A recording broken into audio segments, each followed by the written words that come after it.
Price Lord. இன்னைக்கு ஆண்டவர் சிலுவையில் பேசின 2ஆம் வார்த்தை குறித்து தியானிக்க போகிறோம். பார்த்தீங்கன்னா அது எங்க இருக்குன்னு சொன்னா லூக்கா 23 அதிகாரம் 43 வசனத்துல வாசிக்கிறோம். இயேசு சொல்றாரு, இன்றைக்கு என்னோட கூட பரதேசி இருப்பாய். இது ஆண்டவர் யாரை குறித்து சொல்றான்னு சொன்னா ஒரு கல்லனை பார்த்து சொல்றாரு. இயேசுவோடு கூட 2 கல்ல அடிக்கப்பட்டிருக்காங்க. அதுல ஒருத்தர் சொல்றான், நீ கிறிஸ்துவானால் என்ன செய்ய, உன்னை ரட்சித்துக்கோ என்னை ரட்சித்துக்கோ. ஆனா இன்னொருத்தர் சொல்றான், நம்ம பாவத்துக்காக தண்டிக்கப்படுறோம், இவரோ ஒரு தப்புமே பண்ணலைன்னு சொல்லி அவன் இன்னொரு கல்ல சொல்றான். அவனை பார்த்தா ஆண்டவர் சொல்றாரு, இன்றைக்கு என்னோட கூட பரதேசி இருப்பா. உன்னோட அர்த்தம் என்ன அப்படின்னா, இயேசு கிறிஸ்துவிடம் யார் யாரெல்லாம் வருவாங்களோ அவளை இயேசு ஏற்றுக்கொள்கிற தேவன். இன்னைக்கு பல நேரம் உலகம் உங்களை ஏற்றுக்கொள்ளாம இருக்கலாம்.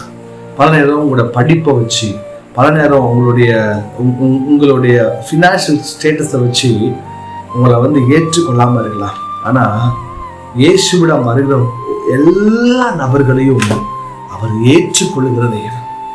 நீங்க பைபிள்ல வாசி பார்த்தீங்கன்னு சொன்னா ஒரு மனுஷனுக்காக அந்த கதையிட தேசத்துக்கு போனார். ஒரே ஒரு பிசாசு பிடிச்ச மனுஷன் தான் அவனுக்காக கதையிட தேசத்துக்கு போனார். அப்படின்னா ஒரு மனுஷனுக்காக கூட இயேசு என்ன பண்றான்னு சொன்னா பரிதவிக்கிறார். நீங்க ஆண்டவர்ட்ட வந்தீங்கன்னு சொன்னா அவங்களை ஏற்றுக்கொள்கிறார். பைபிள வாசிக்கிறோம், மனம் திரும்புகிற ஒரு பாவியின் நிமித்தம் பரலோகத்துக்கு மிகுந்த சந்தோஷம். ஒருவேளை இந்த லெந்து நாட்கள்ல நீங்க ஆண்டவர்ட்ட தூரமா இருப்பீங்களா? ஆண்டவர் சொல்லுங்க, இயேசுப்பா தூரமா ஆயிடுச்சு ஆண்டவரே, இன்னைக்கு நான் உங்க பக்கத்துல வருகிறேன், என்னை ஏற்றுக்கொள்ளுங்க இயேசப்பா அப்படின்னு சொல்லி ஆண்டவர்ட்ட கேட்டீங்கன்னா ஒரு தகப்பனை போல உங்களை அன்பு செலுத்தி அவர் ஏற்றுக்கொள்ளுவார். தரிசிக்கப்பட்ட ஞானத்தை எடுத்துட்ட, ஆனா தூரமா இருக்கேன், பரவாயில்ல, நீ எத்தனை வருஷம் தூரமா இருந்தாலும் ஏசப்பா அவனை உன்னை ஒப்புக்கொடு, அவனை ஏற்றுக்கொள்வார். பரிசுத்தமுள்ள பிதாவே, இந்த நல்ல ஆஸ்வதிக்கப்பட்ட காலவரை கை ஸ்தோத்திரம்.